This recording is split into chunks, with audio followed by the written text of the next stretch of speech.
Where were you when you discovered that Kevin was the hottest Backstreet Boy, you know? I was not today years old when I discovered.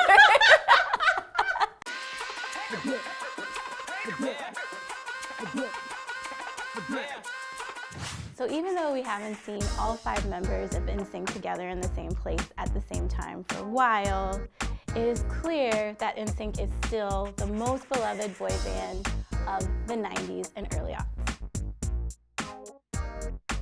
With timeless hits like I Want It That Way, Show Me the Meaning of Being Lonely, As Long as You Love Me, The Call, there is no question the Backstreet Boys are the best boy band of the late 90s, early aughts, and of 2019. I said it.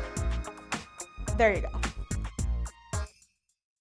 So yeah, the Backstreet Boys are still releasing music in 2019 and that's great, but if NSYNC dropped today on Twitter that they were going to release a brand new album or even just do a Vegas residency, the world would literally stop, like Beyonce stop. But there's just no question the Backstreet Boys are better. They have more staying power. They've been in Vegas. They're touring the world. And ever since they first released their first album, they've released a new album at least every 6 years. NSYNC has done nothing of that sort. I don't think that there are many of these Backstreet Boys albums besides the first 3 or 4 that we would actually call classics. But when you come to dance moves, no one knows those moves, but everyone knows Bye Bye Bye and Tear It Up My Heart. You can do it just like you could have when you were 14 years old. The dance moves belong to NSYNC, bar none. Everybody? That's the only one. They have choreography that people know. But I practiced it in my living room with my sisters. How dare you? Backstreet Boys ballads are unparalleled. NSYNC ballads, sorry, are not that great. The harmonies are kind of there, but the Backstreet Boys harmonies are better. When we talk about 5-part harmonies, taking it way back in the day, they were doing acapellas like Boyz II Men, and I can barely remember any acapellas of the Backstreet Boys that weren't recorded. That's because you haven't gone down a YouTube rabbit hole like I have. Seriously, search Backstreet Boys acapella. Search it. The Backstreet Boys have no solo careers to really stand on one leg compared to Justin Timberlake, who's done the Super Bowl twice, and even JC Chasez has a powerful solo career. Take 2 members out of NSYNC, take JC and Justin out of NSYNC. What do you got? You got 3 guys who can kind of dance.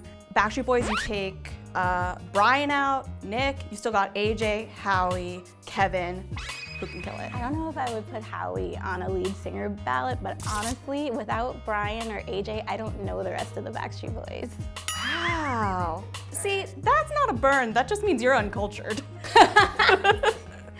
So even though my guys NSYNC haven't really been around much, they haven't been around without Justin, they don't have a ton of songs like the Backstreet Boys do, whenever I listen to them, I'm transported right back to being a freshman in high school. Their songs feel like a warm hug, and they're just literally the most beloved band with the best dance moves.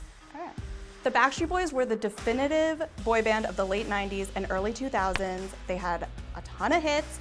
They're still at the top of their game. They just got a Grammy nomination, and I'm ready to say bye, bye, bye to NSYNC.